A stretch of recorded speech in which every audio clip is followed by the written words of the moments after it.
buenos días a todos. Bienvenidos a la conferencia Densidad de conjunto de cocientes P-ácidos. Experiencias de un programa de iniciación científica en la Universidad de El Salvador. Es un placer tenerles en el 10º Congreso de Matemática Educativa. El Congreso viene desarrollándose desde el 2012, por segunda ocasión en modalidad virtual, con una variedad de actividades a lo largo de estos 5 días. Esperamos que cumpla con sus expectativas. Con el ánimo de garantizar la comunicación durante la actividad, les pedimos atender las siguientes indicaciones. Por favor, silenciar su micrófono para no interferir con el buen desarrollo de la conferencia. Durante la actividad se esté desarrollando, agradecemos desactivar el video para mejorar la transmisión. Cualquier pregunta o aportación a los conferencistas lo pueden hacer mediante el chat de la reunión. Recordarles que la sesión está siendo grabada. Y por favor, llenar el formulario al final de la reunión para registrar su participación. A continuación, los dejo con el profesor José Roberto Arrazola, docente del Departamento de Matemáticas, quien moderará la conferencia. Bienvenido, profesor. Muchas gracias, Alba. Bienvenidos a todos los participantes a esta conferencia y pues en especial a nuestros conferencistas, a quien tengo pues el honor de presentar, ¿verdad? Pues nos estarán compartiendo una investigación y un trabajo muy interesante, el máster Gabriel Alexander Chicas y el estudiante de la Universidad de El Salvador, Christopher Edgardo Padilla. Me permito leer pues sus hojas de vida, ¿verdad? Gabriel Alexander Chicas Reyes, nacido en El Salvador, tiene 32 años y es licenciado en matemáticas por la Universidad de Tokio, Japón, del 2008 al 2013. Tiene una maestría en matemáticas con el programa Erasmus Mundus por la Universidad de Leiden, Holanda, y la Universidad de Burdeos, Francia, terminada en el 2015. Actualmente es catedrático de la Escuela de Matemáticas de la Facultad de Ciencias Naturales y Matemáticas de la Universidad de El Salvador, coordinador del proyecto de Olimpiadas Matemáticas, el programa de Jóvenes Talentos en El Salvador, y pues bueno, es una persona pues que tiene amplios conocimientos, ¿verdad?, en la matemática, y pues hoy nos compartirá un poco, ¿verdad?, sobre su experiencia. Y también tenemos al conferencista Christopher Edgardo Padilla, nacido en El Salvador, tiene 22 años y es estudiante del 5º año de la licenciatura en matemáticas de la Universidad de El Salvador. Es entrenador olímpico de matemáticas del programa de Jóvenes Talentos de El Salvador desde el 2018 hasta la fecha. A Gabriel Chicas tuve la oportunidad de conocerlo, ¿verdad? Él nos apoyó en varias ocasiones en la Olimpiada Nacional de Matemáticas, y Christopher no he tenido el placer de conocerlo, pero pues bueno, es un estudiante pues bastante productivo, ¿verdad? Y pues bueno, quiero aprovechar también a felicitarlos, ¿verdad?, ambos por el trabajo que están desarrollando en la Olimpiada Matemática, lo cual promueve pues la matemática, ¿verdad?, en la región. Y pues también felicitarlos porque en este año han obtenido una medalla de bronce en la Olimpiada pues mundial de matemáticas, ¿verdad? Así que pues un aplauso para ellos. Y pues bueno, con nosotros el pues máster Gabriel Chicas. Sin más preámbulos, le doy las gracias por compartir en este 10º Congreso de Matemáticas. Y pues bueno, le cedo la palabra a Gabriel Chicas. Buenos días, muchas gracias por la presentación. Es un honor estar aquí. Les agradezco a los organizadores, ante todo por la invitación de participar en un evento tan bonito e interesante.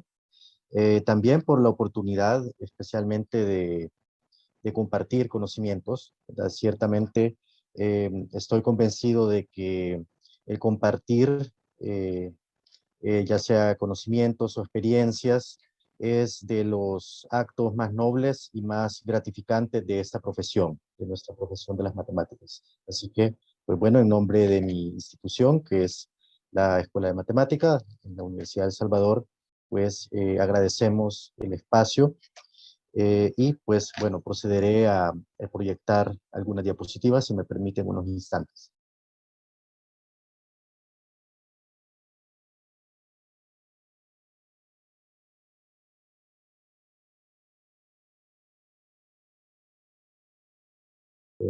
Muy bien.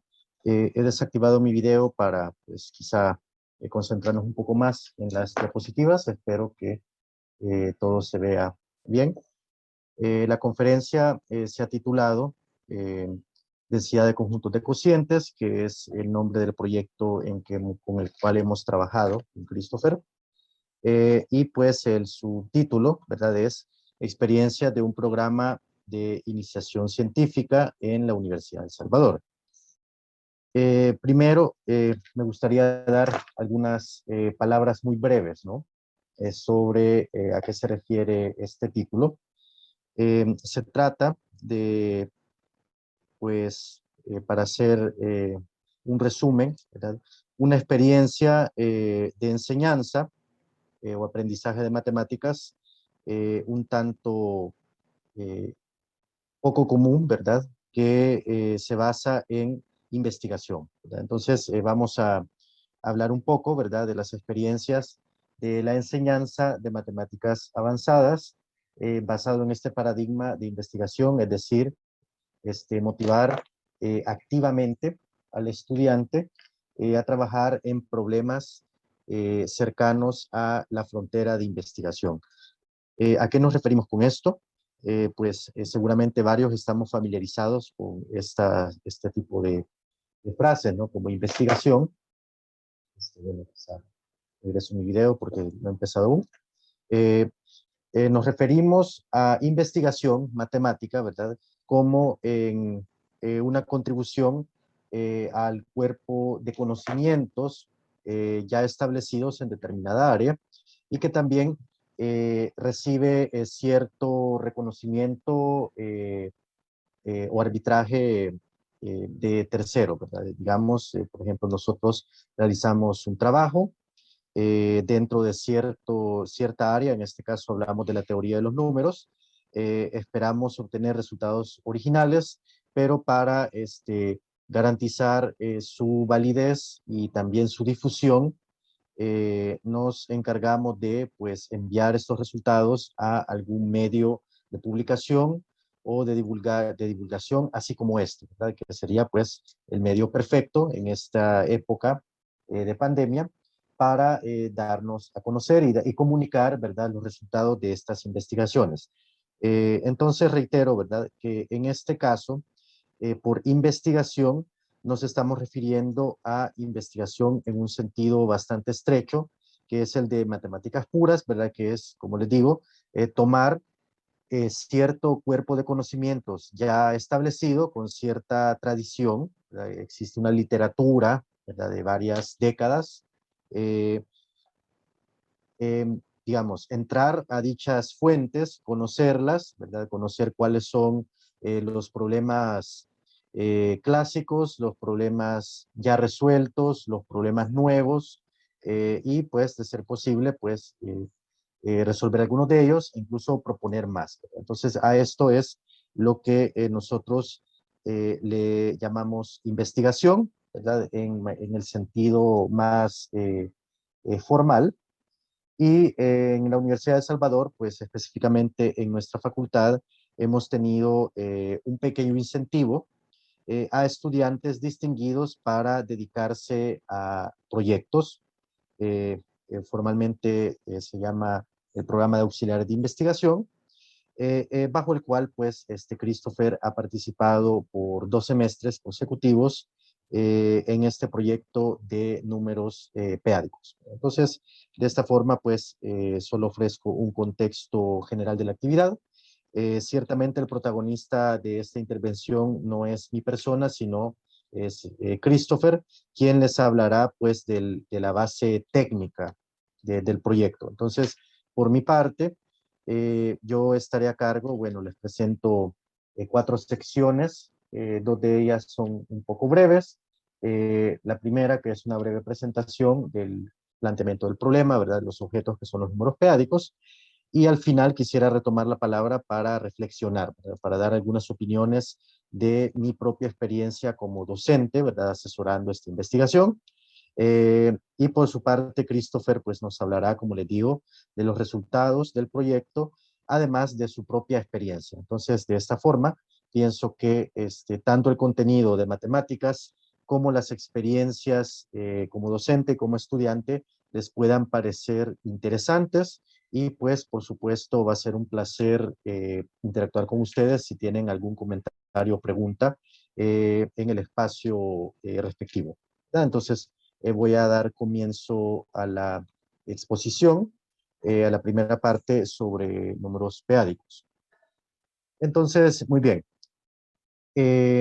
Como les decía, nosotros en matemáticas, en este tipo de investigaciones, nosotros tomamos ideas o teorías que llamaríamos clásicas, ¿verdad? Hay toda una tradición, generaciones de matemáticos que trabajan y perfeccionan ciertas ideas o las combinan o encuentran relaciones entre áreas diferentes. Entonces, ciertamente, los números p-ádicos podríamos decir que es un tipo de idea como esta, ¿verdad? Porque la noción de número p-ádico, pues resulta de la interacción del área de aritmética o teoría de los números con algunas ideas del análisis matemático o del cálculo. Entonces, precisamente, vamos a hablar un poquito, ¿verdad?, sobre estos números y concretamente, pues, se trata de tratar de motivar que se trata de cierto tipo de series infinitas relacionadas, por supuesto, con este numerito P que aparece en la palabra p-ádicos. P es un número primo, ¿verdad? ¿Por qué es un número primo? Comenzamos motivando, ¿verdad? Lo que todos conocemos desde la escuela. Todo número entero tiene una representación en base 10, una representación decimal. Por ejemplo, nuestro número favorito, 2021, lo podemos expresar como unidades, decenas, centenas, millares, usando dígitos, números del 0 al 9.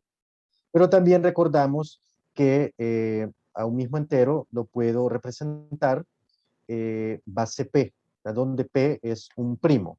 Entonces, podemos recordar, ¿verdad? El sistema más común es el base 2, ¿verdad? Seguramente todos lo conocen, y puedo, pues, si así lo deseo, hay un pequeño mecanismo, ¿verdad?, algorítmico para determinar la expansión base 2 de un entero. Y de hecho lo hay para cualquier base P, ¿verdad? Y para que esta representación funcione, sí necesito, pues, que este numerito de acá sea primo, ¿verdad? Para lo que sigue, P será un número primo, ¿verdad? Entonces, ocurre acá, ¿verdad? Este primer comentario, pues, por supuesto, es algo bien conocido, pero una variante de esta idea, pues, nos lleva, pues, a un territorio mucho más profundo, ¿no?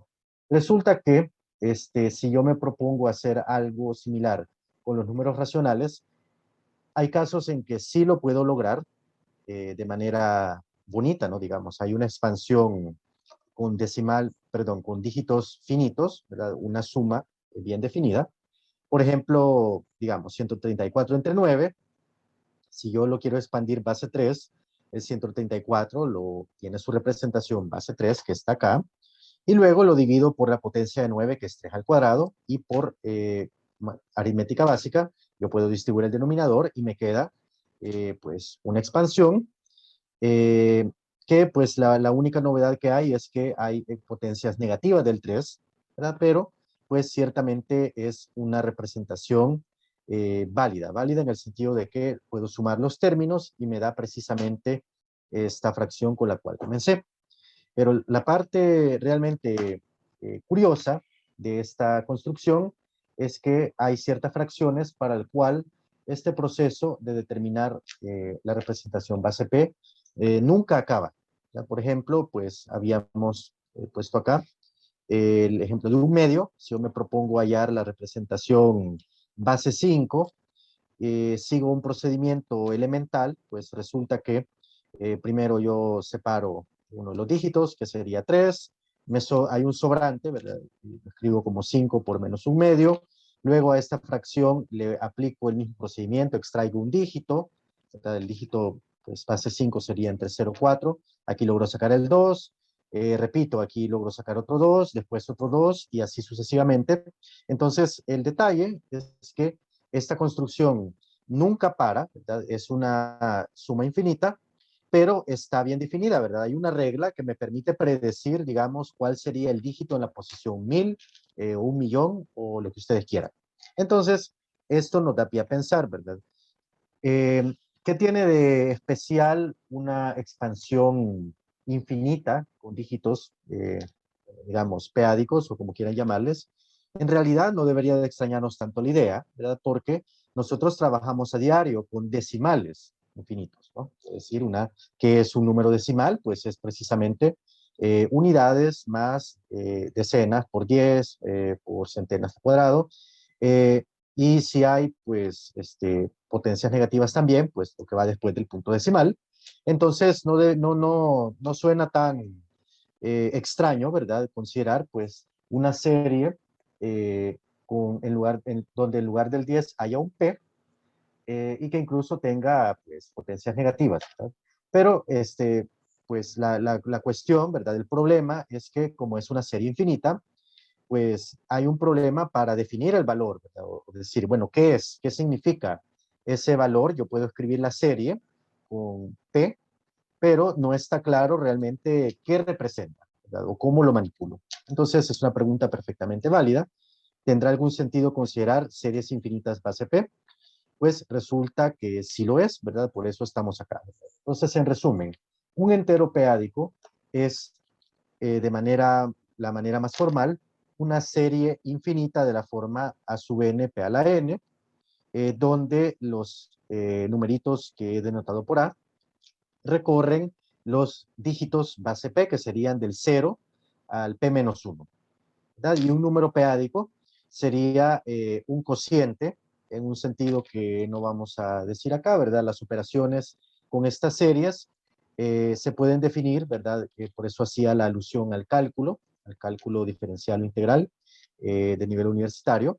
Cuando se estudian, por ejemplo, ecuaciones series de Taylor, Maclaurin, pues seguramente hay un apartado donde se nos indica cómo manipular series, cómo se suman, restan, multiplicar, dividir. Ciertamente podemos hacer esto con estas series p-ádicas, bueno, de esta forma, eh, de una manera un tanto abstracta, ¿verdad? Podemos introducir estas series p-ádicas, dar ciertas reglas para operar con ellas, la motivación de fondo, ¿verdad? Para los problemas que siguen es que las series donde aparecen solo potencias positivas, en este caso sería como los números enteros, ¿no? ¿Verdad? Como dijimos al principio, para representar un entero ocupamos las potencias positivas, y eso es lo que llamamos el entero p-ádico, cuando la sumatoria comienza desde cero, pero cuando yo tomo fracciones, pues se me vuelve necesario ocupar potencias negativas, o sea, p a la -1, p a la -2. Entonces hay una colita de potencias negativas que me permite representar no solo los enteros, sino las fracciones, y eso es un número p-ádico. Un número p-ádico posiblemente tiene una colita de potencias de p negativas, pero los enteros p-ádicos, pues, al igual que los enteros racionales, tienen solo potencias positivas. Entonces, esto es, pues, un atisbo, ¿verdad? Muy breve. En resumen, un entero p-ádico es una serie que comienza desde el cero. Un número p-ádico es una serie que comienza desde ciertas potencias negativas. Entonces, ahora, para formalizar esta definición, o mejor dicho, para darle sentido, ¿verdad? Como les digo, pues todavía puede quedar esa pregunta, pero bueno, es una serie infinita, hay un número infinito de pasos a realizar, ¿qué valor tiene esto? ¿Verdad? Esta es una pregunta perfectamente válida, es algo que puede causar extrañeza. Formalmente, ¿verdad?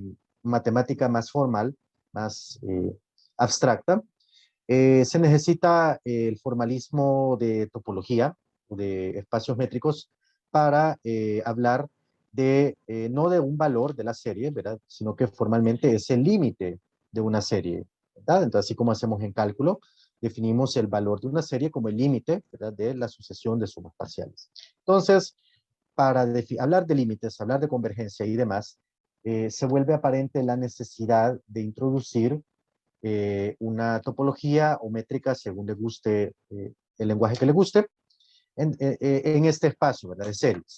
Entonces, para ello, ¿verdad? Solo comentaré brevemente cuál es la fórmula abstracta de la distancia peádica. Necesito una distancia, ¿vale? Necesito una fórmula como una regla que me diga, yo tengo dos series, quiero saber si están cerca, si están lejos, si tengo una sucesión de series, de verdad convergen, si yo tengo una sucesión, cuál es su límite, converge, diverge y demás. Entonces, la fórmula de distancia peádica hace uso de lo que se llama orden peádico o evaluación peádica, que en resumen, bueno, suena como algo muy extraño, pero en realidad es algo muy sencillo. Eh, lo que llamamos orden es, digamos, por ejemplo, si nos concentramos acá donde dice un alfa, la serie p cuadrado más p cubo más p cuarta más no sé qué, no sé qué, no sé qué. Entonces yo digo, por álgebra básica hay un factor común, ¿verdad? Aparentemente, yo no sé qué sigue después, son potencias más grandes, pero no importa que venga después, siempre puedo sacar un factor común p cuadrado, ¿verdad? Porque las potencias que siguen son más grandes, entonces tengo el factor común p cuadrado, factor de 1 más p cuadrado más bla, bla, bla. Pero puedo observar que si yo intento sacar un factor p cubo, ya me quedan pues potencias negativas, ¿no? Y eso digamos que pues no lo deseo, ¿verdad? Así como pues en los enteros, yo quiero factorizaciones enteras, ¿no? Entonces puedo ver, bueno, es aparente en este ejemplo, espero, que la mayor potencia de P que puedo extraer de la serie es P al cuadrado. Entonces ese numerito, ese cuadrado, es lo que se llama el orden de la serie, ¿verdad? Yo puedo hacer esto en cualquier serie, pues básicamente es el exponente más pequeño, el primer exponente más pequeño que aparece en la serie, y usando este orden, pues yo puedo definir la métrica o distancia peádica, que sería la exponencial, la función exponencial del orden de la diferencia. Entonces, como les digo, la fórmula explícita en realidad, pues digamos que no importa mucho. Solo intentemos pensar en propiedades básicas de la función exponencial, ¿verdad? Sabemos que es, pues, creciente, ¿no? ¿Verdad? Que si ese exponente, bueno, parece que de hecho hay un signo menos que falta aquí, Cristo, pero no, creo que se me fue. Entonces, la función exponencial, aquí hay un menos, ¿no? Eso es muy importante. Entonces, hablamos de la exponencial e a la menos x, que tenemos, que es una función, la exponencial que desciende, quiere decir que entre más grande sea el exponente, más pequeño es el valor. Entonces, esto es muy importante, ¿no? Porque si yo digo, yo quiero entender cuándo ese numerito es grande o es chiquitito, eso depende de qué tan grande o pequeño es el orden, ¿verdad? Entonces, decimos, si yo quiero que la distancia sea pequeña, dos números sean cercanos en la topología peádica, quiere decir que ese orden, el negativo del orden, tiene que ser muy grande. Entonces, si el orden es muy grande, tiene que ser divisible por una potencia muy grande de P. Y al revés, si yo quiero que, bueno, en otras palabras, si yo quiero que una cosa es distancia, o yo puedo hablar del tamaño, ¿verdad? De la norma, el valor absoluto, un número será pequeño en la topología peádica, pues si es divisible por una potencia muy alta de P. Te repito, porque en esta fórmula que es E a la menos el orden, entre más grande sea el orden, la exponencial pues se vuelve más pequeña. Entonces, ¿por qué es importante, en mi opinión, pues motivar esta discusión? Porque esto nos da pie a algunas propiedades un poco exóticas, ¿verdad? De esta noción de distancia. Es decir, la fórmula funciona, ¿verdad? Cumple los axiomas de distancia, de norma, de espacio métrico, bla, bla, bla. Pero si nosotros intentamos entender qué dice la fórmula, tenemos consecuencias interesantes, por ejemplo, como que P a la n, la potencia, bueno, si n es positivo, P a la n va a ser más pequeño que P a la menos n. ¿Verdad? ¿Por qué? Porque la potencia n entero positivo es mayor que la potencia P a la menos n, que lleva un número negativo. Entonces, ¿dónde está lo raro? ¿Verdad? Lo chocante es que si estamos en el mundo real, pues obviamente P a la n es un número mayor que la fracción, que es menor que 1, ¿no? Si P es primo, recordemos. Pero por el contrario, en el mundo peádico, como acabamos de decir, entre más grande sea el orden, ¿verdad? Si es P, el número es P a la n, su orden es ese exponente, entre más grande sea esa potencia n, más chiquitito es en la distancia peádica. Y pues la otra fracción, P a la menos n, se vuelve enorme en la distancia peádica. Entonces, básicamente, pues es algo que está el mundo al revés, ¿no? O sea, nosotros decimos, bueno, pero ¿por qué sucede esto? Si claramente, digamos, claramente en el punto real, P a la menos n es menor que 1, pero P a la n lo obtengo sumando 1, 1 más 1 más 1 más 1 más 1. Entonces, lo que está en el fondo es una propiedad especial de esta fórmula que se llama la propiedad no arquimediana. Entonces, pasando, ¿verdad? Ya a concluir, pues no, solo me quedan 2 diapositivas. Podemos concluir comentando, ¿verdad? Diferencias y similitudes entre los p-ádicos y los reales, digamos, pros y contras. Digamos. Yo digo, bueno, no sé, quiero hablarles, convencerles de qué beneficios tiene conocer a los números p-ádicos o qué tanto cuesta. En similitudes podemos decir que pues es algo bastante parecido a los números reales, ¿verdad? Hay operaciones de suma, resta, multiplicación, división, ¿verdad? Hay una noción de métrica, ¿verdad? De distancia, de norma, como quieran llamarlo, es algo similar a lo que se estudia, digamos, en el cálculo. Hay límites, hay convergencia, y precisamente una propiedad importante en el análisis real es la completitud. Para los que conocen sobre esta propiedad de R, ¿verdad? Que toda sucesión de Cauchy tenga un límite, pues esto es fundamental para desarrollar la teoría del cálculo clásico. Entonces, en resumen, gracias a estas similitudes, yo puedo imitar, ¿verdad? Muchas ideas del cálculo, del análisis. Hay una rama que se llama el análisis p-ádico, que se dedica a estas cuestiones. Y en cuanto a las diferencias, ¿verdad? Ya a nivel de curiosidad, para empezar, la métrica p-ádica cumple esta propiedad no arquimediana, ¿verdad? Se comporta de una manera un poco inusual, si no estamos acostumbrados. Y esto tiene 2 consecuencias. Y pues concluyo. Primero, ¿verdad? El análisis se vuelve mucho más fácil. A pesar de lo que parezca, ¿verdad? La convergencia se vuelve drásticamente más fácil. El análisis p-ádico es más fácil que el análisis real. Pues si esto sirve de motivación, pues es una invitación a, por curiosidad, pueden investigar un poco en qué consiste el análisis p-ádico. Pero por otro lado, ¿verdad? Si nosotros hablamos de geometría, la geometría en el sentido visual de algo que queremos visualizar, que queremos modelar y demás, se vuelve muchísimo más complicada. Y para concluir, veamos por qué. Digamos, este es un intento de visualización de los enteros p-ádicos, donde p es igual a 3. Entonces, básicamente, ¿verdad? Tenemos como una colección de bolitas anidadas. Tengo una bolita entera, adentro vienen 3 bolitas y cada una de ellas tiene adentro otras 3 bolitas y así sucesivamente tengo una especie de figura fractal que me resume la topología o las propiedades de este espacio. Y gracias a esta propiedad, ¿verdad? Si nosotros pues pensamos, digamos, en modelar los números reales, dibujar todos los intervalos en los reales, pues algo complicadísimo. Por otro lado, pues esta figura es muy regular, muy geométrica, muy bonita, y esto pues es lo que está detrás de esta simplificación del análisis, ¿verdad? Pero por otro lado, otra visualización de estos números es eh, como espacio, ¿verdad? Se puede poner en biyección con un conjunto de Cantor.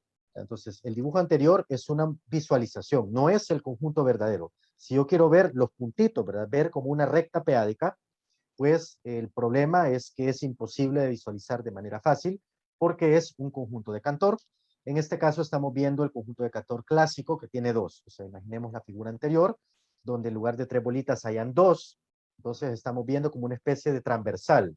O sea, esa figura que está es como la transversal de darle vuelta a esta figura con bolitas, donde hay 2 bolitas, adentro hay 2, adentro de cada una hay 2, y así sucesivamente. Entonces, esto es, espero, pues, evidencia suficiente para darles a entender que, si bien hay aspectos ventajosos, ¿verdad? O convenientes de los números p-ádicos, también hay otros aspectos en donde hay dificultades técnicas, ¿verdad? En el caso de lo que se llamaría una geometría p-ádica.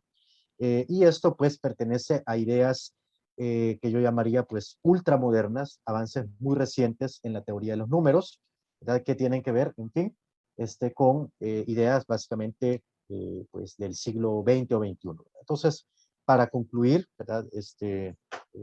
Quisiera darle la palabra a Christopher. Solo comentar la importancia, por así decirle, filosófica o espiritual de los números p-ádicos. ¿verdad? Hay una frase, ¿verdad? Que les dejo aquí de un matemático muy famoso, que es Kato Kazuya, de la Universidad de Tokio, que fue mi alma mater. Entonces él nos dice, ¿verdad? En resumen, que en la larga historia de las matemáticas, cuando uno dice número, entendemos siempre número real. ¿O acaso eso no es cierto? Pensemos en un número. Vamos a pensar en un número real. Pero que fue hasta hace muy poco, ¿verdad? Hasta el siglo XIX quizás, que nos dimos cuenta que existen los números p-ádicos. Entonces él habla de una manera más poética, que nos dice, es como que nosotros todo este tiempo hemos estado viendo el sol, ¿verdad? Viendo directo al sol, que son los números reales, y de repente apagamos el sol y se nos revela, ¿verdad? Que un firmamento lleno de estrellas, donde cada estrella, ¿verdad? Cada primo tiene un número peádico, los números peádicos QP. Y entonces Cato nos dice de manera poética, ¿verdad? Que nosotros tenemos a R y después el firmamento de los números peádicos. Y él apoya esta idea, pues precisamente es parte de la filosofía de la teoría de números moderna, que para estudiar cierto tipo de problemas nos conviene no solo ver el punto de vista real clásico, sino también el punto de vista peádico. Entonces, y bueno, aquí había una fotografía del profesor Cato. Lo voy a dejar con Christopher. Él pues tiene incluso un resultado que proviene precisamente de esta idea, ¿no? Como les digo, la idea es equiparar reales con peádicos, quiere decir que si yo tengo un problema real, pues es perfectamente válido cuestionarme y decir, ¿por qué no vemos si esta idea funciona para el caso peádico? Hay casos, ¿verdad?, en que donde pues así es la investigación, hay preguntas que se vuelven triviales o poco interesantes y hay otras que, como es este caso afortunado, pues son preguntas válidas y a las que se llega a una respuesta satisfactoria. Entonces, en fin, esta ha sido mi intervención. Los dejo con Christopher, que les hablará sobre la parte técnica del proyecto. Voy a cerrar mi presentación.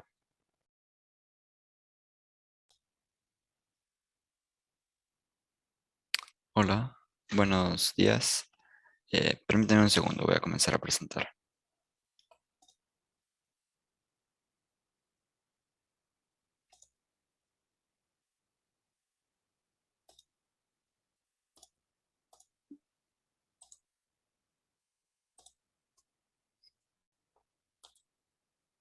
Bien, bueno, voy a comenzar a presentar la parte, eh, bueno, eh, la parte base de la, de la investigación que hicimos y es que es un conjunto de cocientes.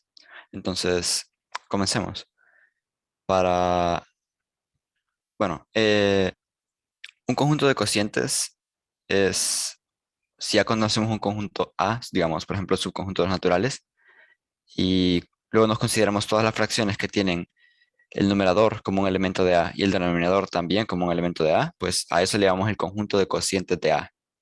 Y pues la densidad de los conjuntos de cocientes en R se ha estudiado bastante desde hace bastante tiempo por diversos autores y hasta hace poco, gracias a un artículo de García y, y otras personas más, se ha comenzado a popularizar un poco más Christopher, el...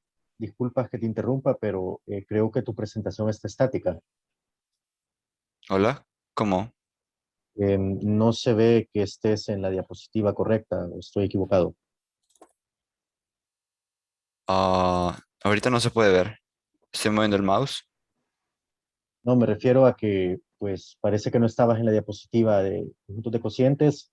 Ah, y también si podrías hacerlo un poco más grande. Oh, no. Permítame entonces.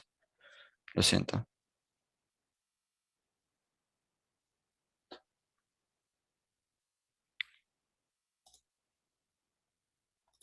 Voy a compartir el otro visor.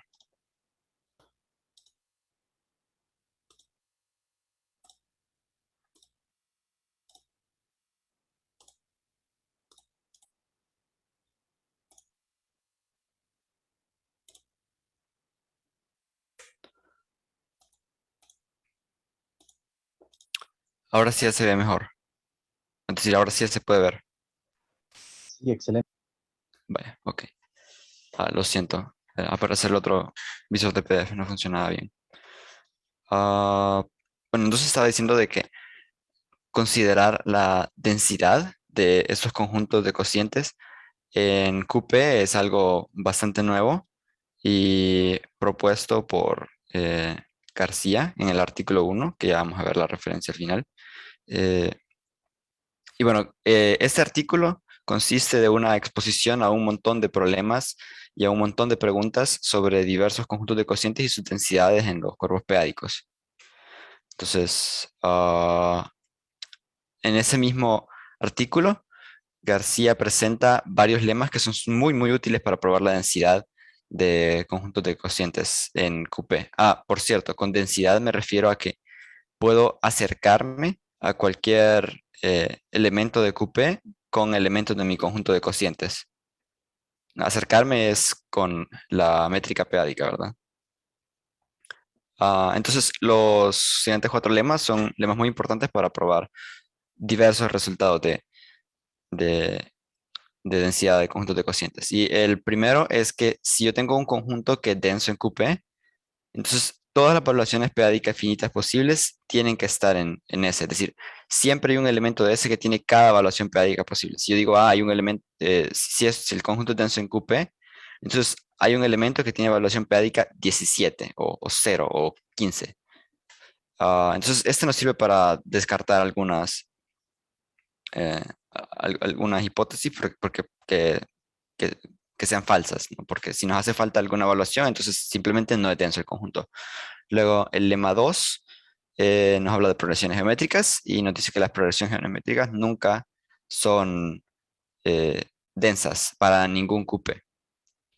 Luego, el lema 3 es el lema más usado y nos da una forma de demostrar la densidad en QP más sencilla que probar para cada número viendo que me puedo acercar en QP. Y es que si yo puedo aproximar todos los naturales con elementos de A, p-ádicamente, entonces el conjunto de cocientes va a ser denso en QP. Y la segunda versión, que se usa usualmente cuando no funciona la primera, es un poco más fuerte, y es que si el conjunto de cocientes es p-ádicamente denso en N, o sea que puedo aproximar cualquier elemento de N con elementos del conjunto de cocientes, entonces también el conjunto de cocientes va a ser denso en QP. Y el último lema es el lema 4, que nos habla de cuando las progresiones aritméticas son densas en QP y nos da un criterio. Por ejemplo, si para la progresión aritmética AN más B con N mayor o igual que 0, sabemos que P no divide a, entonces el conjunto de cocientes va a ser denso. Y si sí divide a A, pero no divide a B, entonces el conjunto de cocientes no va a ser denso. Y si los dividiera ambos, se puede jugar con esta misma eh, para también encontrar si va a ser o no va a ser denso. Entonces, bueno, ahora voy a presentar unos cuantos resultados interesantes que se presentan por primera vez en el artículo de García. Y es, por ejemplo, si tenemos el conjunto de los números de Fibonacci, su conjunto de cocientes va a ser denso en QP para todo P. Si tenemos el conjunto de los primos, su conjunto de cocientes no va a ser denso para ningún P en QP. Y si tenemos un conjunto de potencias, bueno, ya vimos que las progresiones geométricas no son densas, pero si unimos dos, pues resulta que podrían ser densas en uno y podrían no ser densas en el otro. Entonces, ah, la verdad hay bastante independencia entre las densidades de QP y QQ. Y bueno, respecto a este, también presenta una caracterización de cuando estas uniones que tienen a una potencia prima son densas en QP. Y es esta proposición de acá. También otro problema que se estudia en el artículo de García es el problema de la densidad de la suma de potencias enésimas. Entonces definimos SNM como el conjunto de la suma de potencias de m potencias enésimas con cada elemento positivo, bueno, no negativo.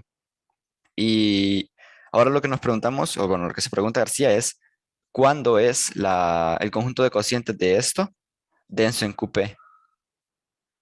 Ah, y bueno, García prueba y encuentra cuándo es denso cuando estamos hablando de potencias de cuadrados y de cubos, que es este resultado que está acá.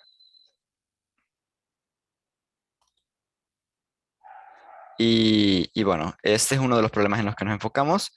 Y este problema también fue estudiado en un artículo que salió después del de García, y es el artículo de Miska, que básicamente nos da una caracterización para saber cuándo este conjunto de cocientes va a ser denso en QP o no va a ser denso. Aquí la pueden ver. Y la caracterización depende de si el número de potencias que yo estoy tomando, de potencias enésimas, es mayor que cierta constante, que es posible calcular a fuerza bruta, pero no es rentable computacionalmente hacerlo. Entonces, a pesar de que nos da una caracterización muy buena, no es suficiente como para agarrar un conjunto de cocientes y al instante, eh, bueno, agarrar un SNM y al instante saber si se puede o no, si es denso o no es denso en QP. Pero es muy bueno el resultado, de todas formas. Esta constante de acá se define de la siguiente forma. Es el mínimo número de variables que yo tengo que agarrar para que la suma de sus potencias enésimas pueda ser congruente con 0 módulo B y que no todos estos sean 0. Entonces, obviamente, yo puedo agarrar una sola, poner que es 0, y entonces la potencia enésima de 0 módulo B va a ser siempre 0. Pero lo que queremos nosotros es que haya una suma de estas potencias enésimas que sea 0, pero que no todas ellas sean 0 módulo B. Y pues eso es básicamente lo que tenemos que saber. Si el número de potencia, si el número de variables es lo suficientemente grande, o sea, mayor o igual que esta constante, entonces va a haber una forma de escribir 0 como suma de potencias enésimas que no es solo puros ceros. Y si eso pasa, entonces es denso en QP. Y si no pasa, no es denso. Excepto estos casos de acá, del 3 al 6. Ah, y bueno, ahora voy a presentar dos resultados que obtuvimos durante la investigación. Y bueno, el primero está, perdón, antes de presentar el primero voy a presentar dos teoremas que son importantes para la demostración de los resultados que vamos a mostrar. Y bueno, el primero es el lema de Hensel, un resultado muy importante en la teoría de números.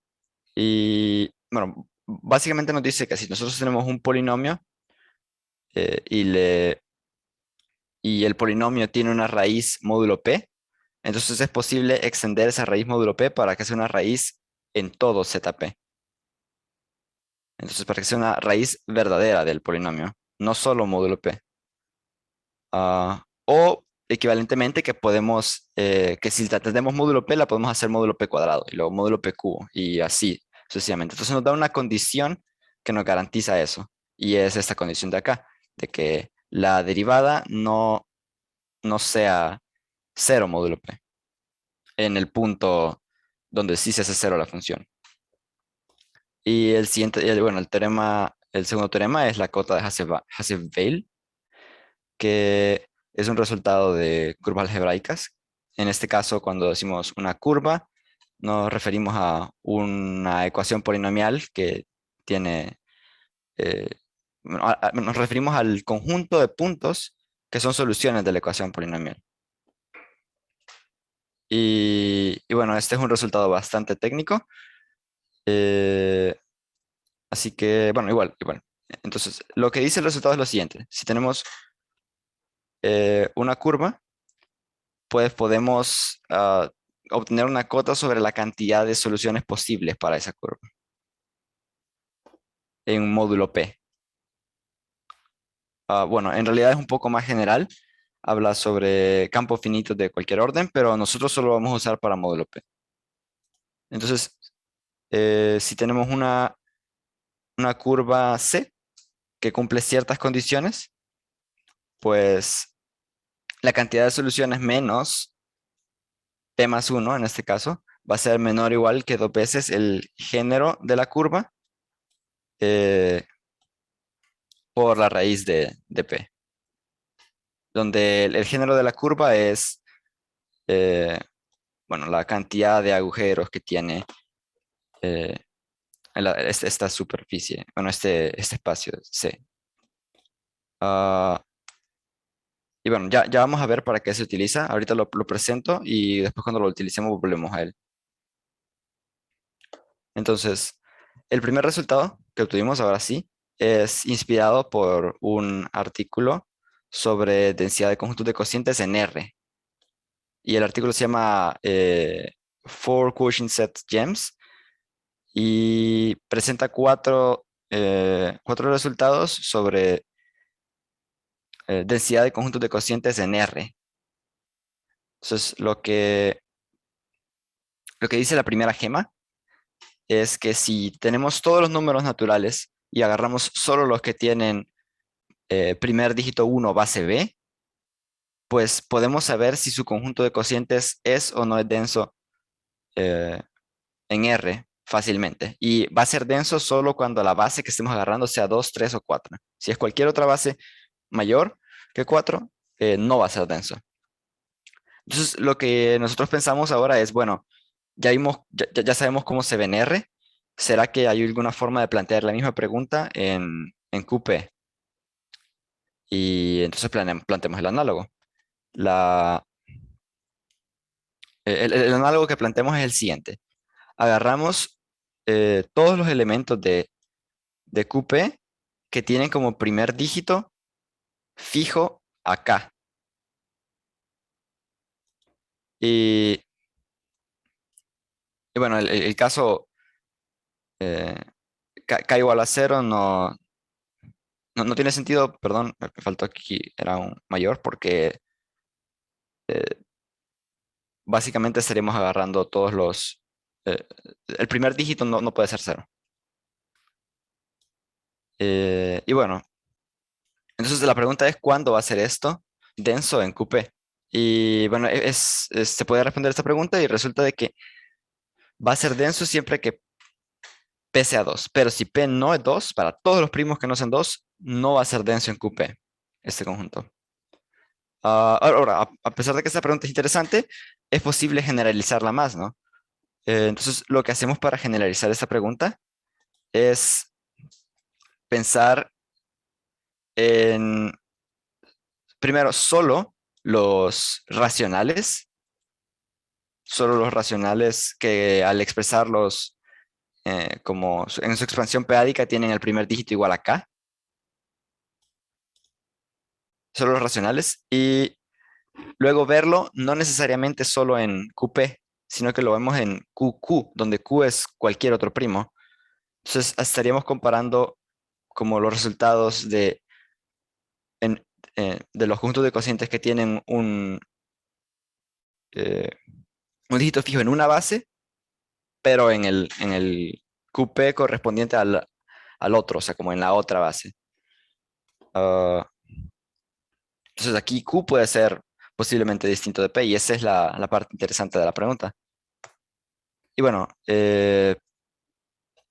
procedemos ahorita a responderla. Si los conjuntos fueran, perdón, si P fuera igual a Q, entonces yo primero veo qué forma tienen los elementos del conjunto de cocientes. Entonces, eh, los elementos del conjunto de cocientes siempre van a tener la siguiente forma, van a ser una potencia de P por una fracción A sobre B, donde A es la parte de, del numerador a la que le sacamos factores P hasta quedar con un número que no es divisible por P y no tiene factores, que su evaluación es 0, básicamente, igual en B. Ahora, eh, resulta de que al dividir un número que tiene como primer coeficiente K y a otro que tiene como primer coeficiente K, siempre nos va a dar un número que tiene como primer coeficiente 1 en QP. Y eso es porque el inverso de B, o sea, 1 sobre B, al hacer su expansión, tiene como primer dígito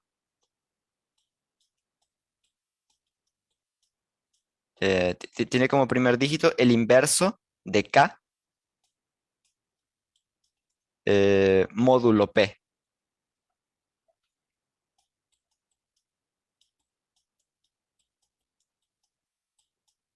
Entonces, aunque lo multipliquemos el inverso este con otro elemento que no sea el mismo, al multiplicar el primer coeficiente de este con el primer coeficiente del otro, como se multiplican las series, nos queda que el primer coeficiente de la fracción va a ser K por K inverso, módulo P.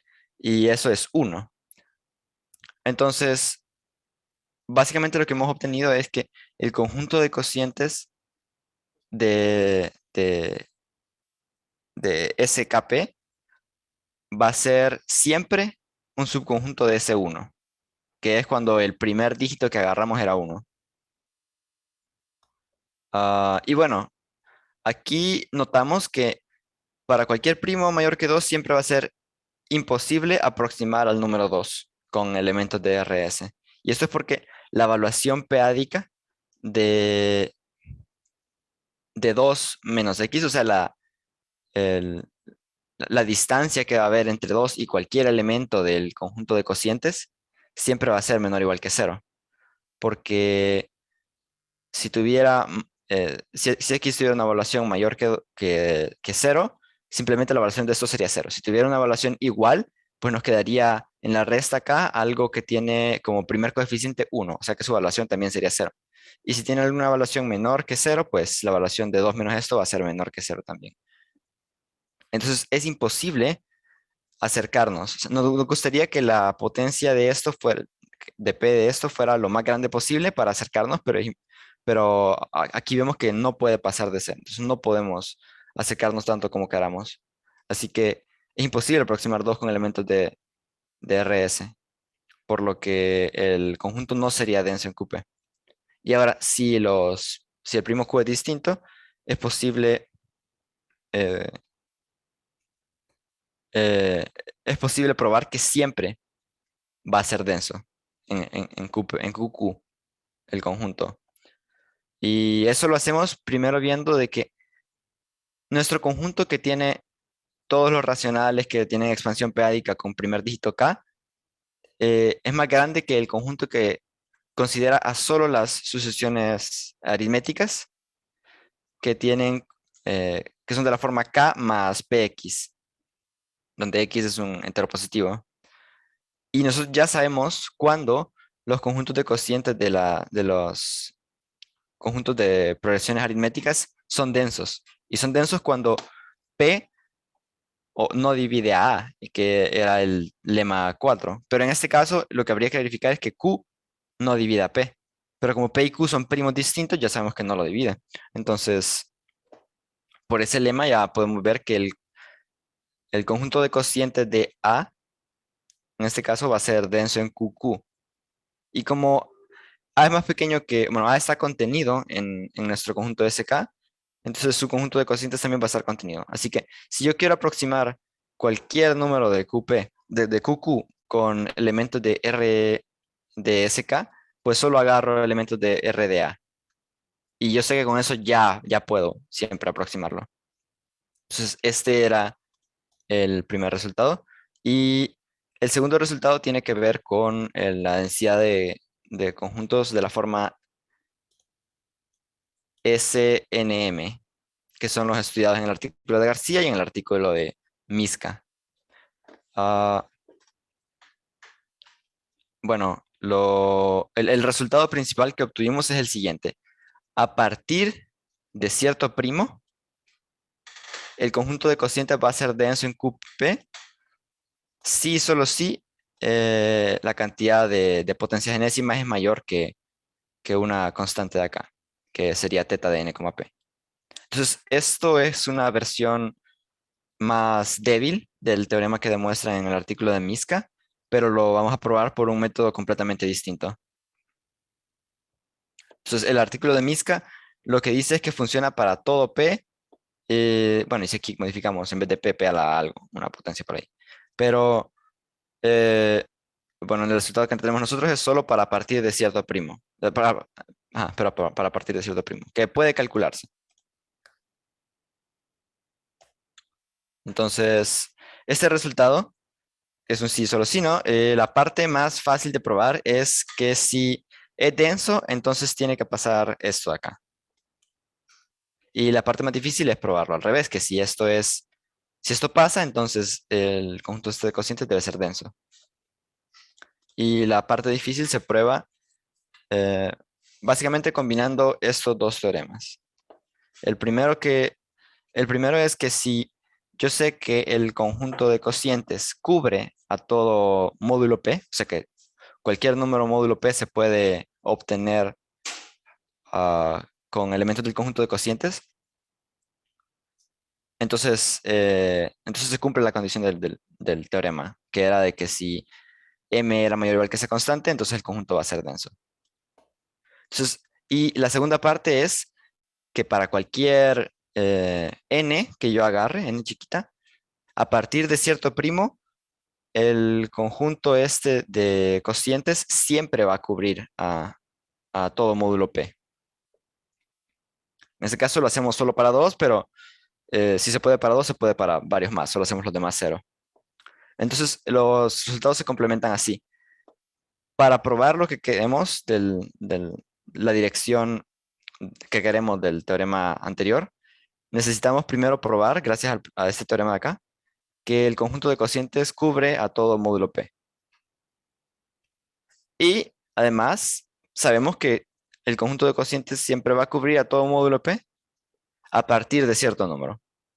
Entonces, al combinar estos dos, obtenemos el teorema anterior. Ah, quiero ver qué hora es. Bien, iba a presentar la demostración del segundo teorema. Bueno, un sketch de la demostración, se puede intentar hacerlo súper rápido. Básicamente, la idea fue obtenida gracias a un comentario de Joseph Silverman en Math Overflow.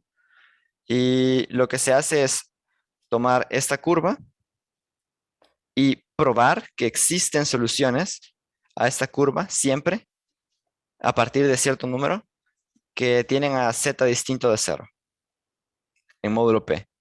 Y luego puedo dividir por ese z porque no es 0. Y entonces me quedan fracciones que serían x sobre z a la n más y sobre z a la n en módulo P congruente con A. Y ya puedo hacerlo para cualquiera que yo quiera. Entonces, esta es la idea. Y se prueba de que existen esas soluciones con la cota de Hasselbalch. Y bueno, entonces esto concluye la parte de la presentación de los resultados.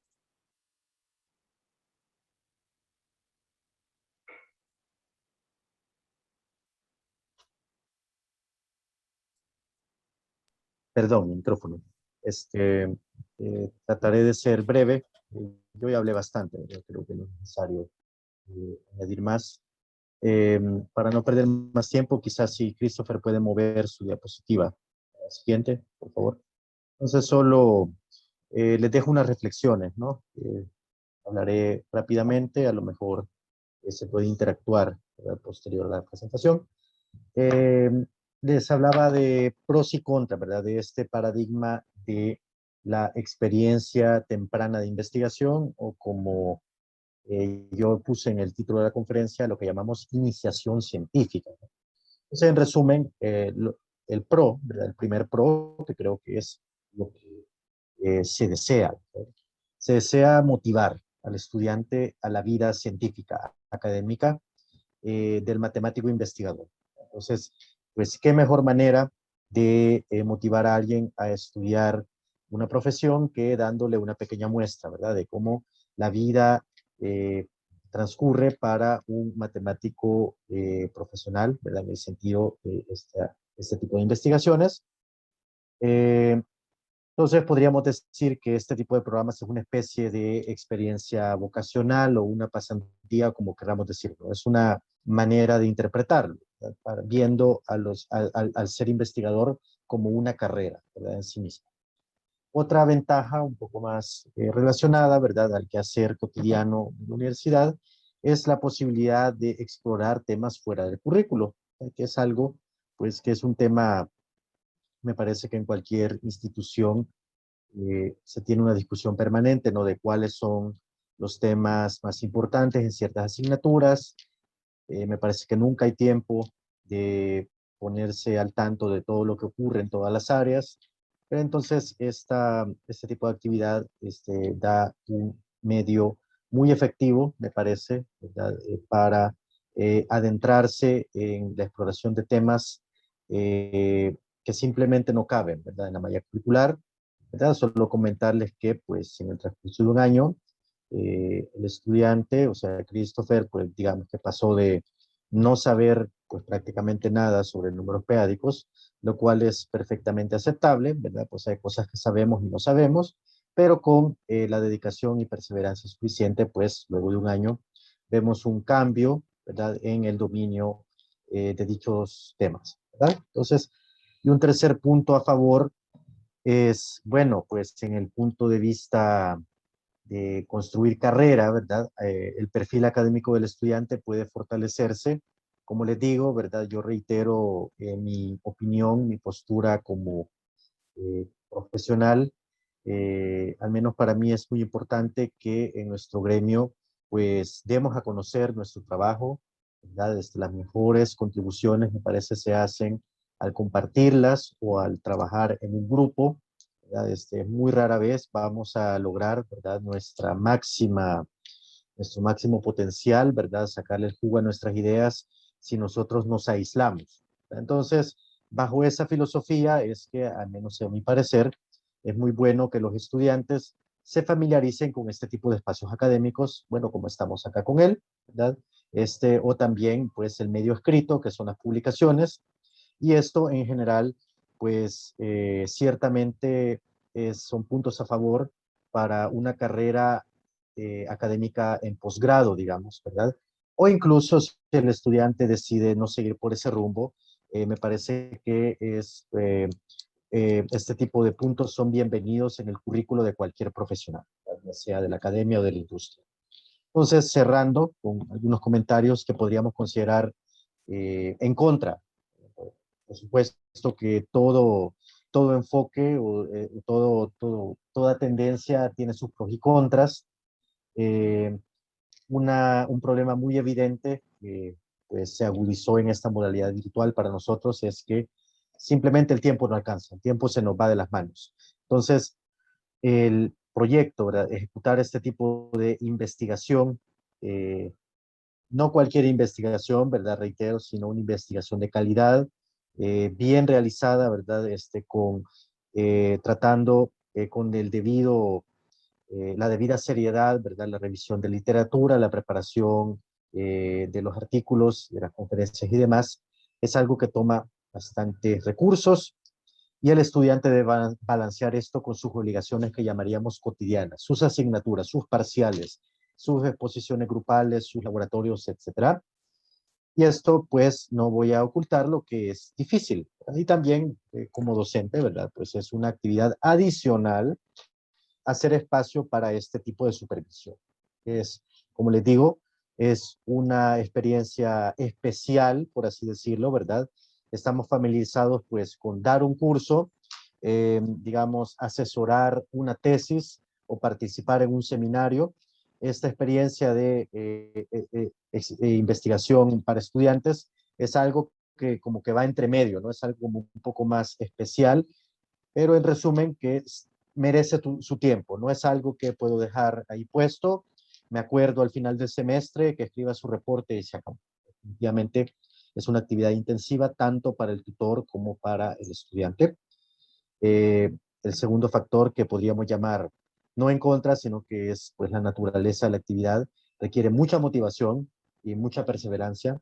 Entonces, en resumen, pues básicamente no se puede obligar al estudiante que pues no esté dispuesto o no tenga interés en particular en este tipo de actividad, ¿verdad? Pero yo creo que esa es una característica pues básicamente de quienes nos dedicamos a esta profesión que tiene pues un componente muy vocacional, es decir, nos gustan las matemáticas, nos interesa estudiarla, aprender, compartir experiencia, ¿verdad? Alguien que realmente disfrute, ¿verdad? Que tenga esos elementos mínimos de motivación, pues ciertamente puede tomar la decisión de dedicar el tiempo necesario a la actividad, ¿verdad? Pero pues reiterando, es una actividad que absorbe bastante recurso. Y por último, ¿verdad? Que es como un pensamiento personal, ¿verdad? Es una perspectiva profesional. También hay algo muy interesante, ¿no? Decir, bueno, tenemos esta experiencia de investigación temprana, puede culminar en publicaciones arbitradas, en conferencias y demás. Entonces, ¿qué valor tiene esta actividad versus, por ejemplo, una tesis en el sentido clásico? O bien, simplemente en seguir cursos, ¿verdad? Que podríamos llamar de un nivel más avanzado o incluso de nivel de posgrado. Yo no tengo la respuesta, ¿verdad? Pero lo que les puedo decir es que, pues ciertamente esta actividad por su naturaleza no pretende sustituir, ¿verdad?, a otro tipo de enfoques. Pienso que según cada institución o cada estudiante, según sus motivaciones, puede haber un beneficio o puede ser un tanto contraproducente, ¿verdad? Concluyendo, ¿verdad?, mi intervención, en este proyecto si bien hay un alto grado de técnica, pues al menos yo lo escogí, ¿verdad? Porque yo hice la revisión de literatura, pues antes de proponer el proyecto. Fue escogido de manera que sea accesible a los estudiantes en un periodo de tiempo prudencial y así como se adentraron, pues así ellos tienen la facilidad de cambiar de área o de proyecto si así lo desean, ¿verdad? No es un proyecto intensivo, ¿verdad? Que requiera una preparación eh, tan profunda y por lo cual pues creo que pues, hemos logrado dar frutos en un periodo de un año, ¿verdad? Entonces quizás cedo eh, el espacio a Christopher, ¿no? Tiene algunas opiniones que añadir, 3 puntitos. Hola, sí. Bueno, solo quería dar, eh, bueno, solo quería poner 3 puntos. Primero es que llegar a la frontera es un tema bastante interesante. Es una experiencia bastante increíble y es una experiencia increíble como en dos sentidos, porque al intentar avanzar se puede pensar, bueno, se puede sentir como que se está perdido, porque no es, digamos, si se está estudiando temas que ya existen y que hay libros, entonces solo estamos siguiendo un camino que ya está. Pero cuando se hace este tipo de investigación se trata de salir más allá y eso, la verdad, a veces puede dar miedo, pero al mismo tiempo que da miedo es bastante interesante porque es un lugar en el que nadie ha estado antes que, y que bueno, ya es matemática, así que es bastante interesante. La segunda parte es que estas actividades consumen bastante tiempo. En especial si hay que aprender primero qué son los números periódicos.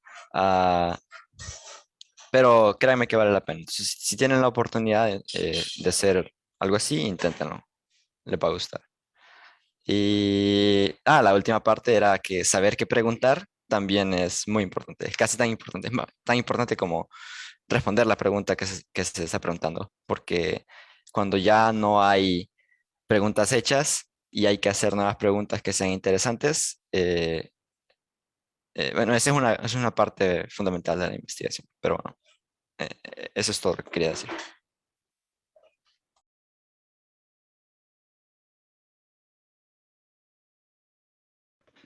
Listo. Excelente presentación, Cristian y Gabriel, chicas.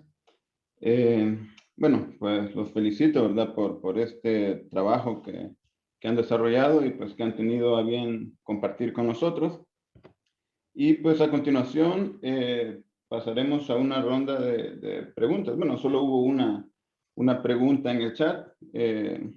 Gabriel pues ya la contestó en el chat, pero para que quede documentada, pues sería bueno que también se respondiera por este medio.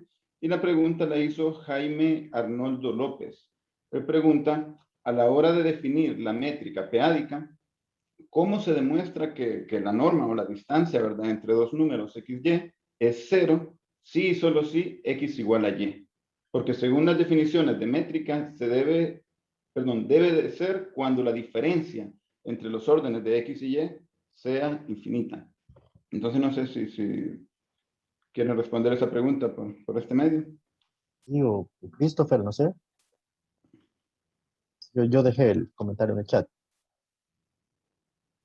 Bueno, sí, entonces yo ya había hecho el comentario. Hay ciertos detalles de formalidad. Pues, hay ciertas definiciones que tienen un carácter más axiomático. Entonces, cuando nosotros definimos el orden p-ádico, se tolera, se acepta el valor infinito, donde infinito es un símbolo que pues está sometido a esta aritmética de que, pues, por ejemplo, en este caso, que si la exponencial es evaluada en este infinito, ¿verdad? Se define este valor como cero. Entonces, de esa forma, que la distancia sea cero equivale a que el orden sea infinito. Entonces, esa es una convención formal de las definiciones, de modo que si el orden es infinito, quiere decir que x menos y tiene que ser igual a cero. Entonces, en conclusión, que la distancia, bueno, esa fórmula, se anule, es lógicamente equivalente a que los números inicialmente sean iguales, que es uno de los axiomas de métrica. Sí. Bueno, yo también tenía una pregunta, pero pues Gabriel en las reflexiones pues creo que la respondió, pero igual voy a hacer el comentario. Y es sobre estas temáticas, ¿verdad? Porque estos son tópicos de ciertas áreas que usualmente no forman parte del currículum. Entonces mi pregunta era si este tema ustedes lo estudiaban, ¿verdad? Como parte del currículum en la licenciatura de matemáticas, o era una iniciativa pues meramente de investigación, porque es un tópico que pues requiere de varias áreas, ¿verdad? Porque, por ejemplo, se necesita de teoría de números, de álgebra abstracta y hasta un poco de topología, ¿verdad? Entonces, no lograba percibir como en qué curso encajar, ¿verdad? Este tema. Entonces, creo que sí, ¿verdad? No forma parte del currículum oficial de la carrera de matemáticas, ¿o sí? Oficialmente no. Nosotros tenemos un curso de teoría de número básica. Después hay asignaturas, lo que le llamamos selectivas. Han estado a mi cargo en varias ocasiones, en años recientes, pero incluso en ese curso no se ha abordado específicamente esta idea. Entonces, lo que sucede es que este tipo de noción, como la del número p-ádico, en mi caso, pues yo aprendí esto en mi posgrado, ¿no? Entonces, una materia de posgrado, yo la aclaro.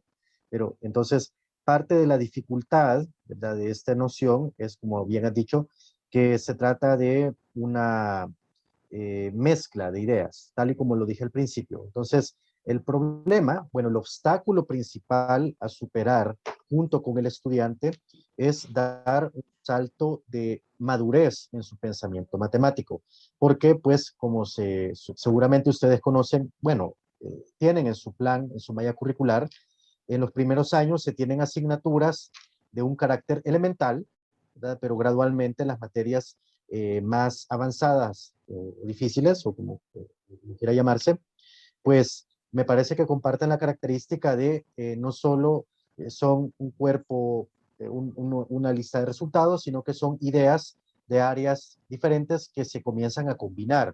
Por ejemplo, hablamos de álgebra y análisis, álgebra, teoría de números, geometría, teoría de números. Entonces, ese cruce de ideas, ¿verdad? Para poder trabajar, ¿verdad?, con estos objetos, requiere de cierta madurez, ¿verdad?, matemática. Entonces requiere, pues simplemente, no se puede decir, bueno, yo copio y pego la definición, ¿verdad? Esto le hacía el comentario a Christopher, que pues nosotros no simplemente transmitimos, no somos una copia y pega de otros autores, sino que nuestra contribución es asimilar las ideas fundamentales, y el aporte sería pues jugar con ellas, trabajarlas, recombinarlas, plantear nuevas preguntas y así sucesivamente. Entonces, en ese proceso intelectual donde es que se requiere esa madurez.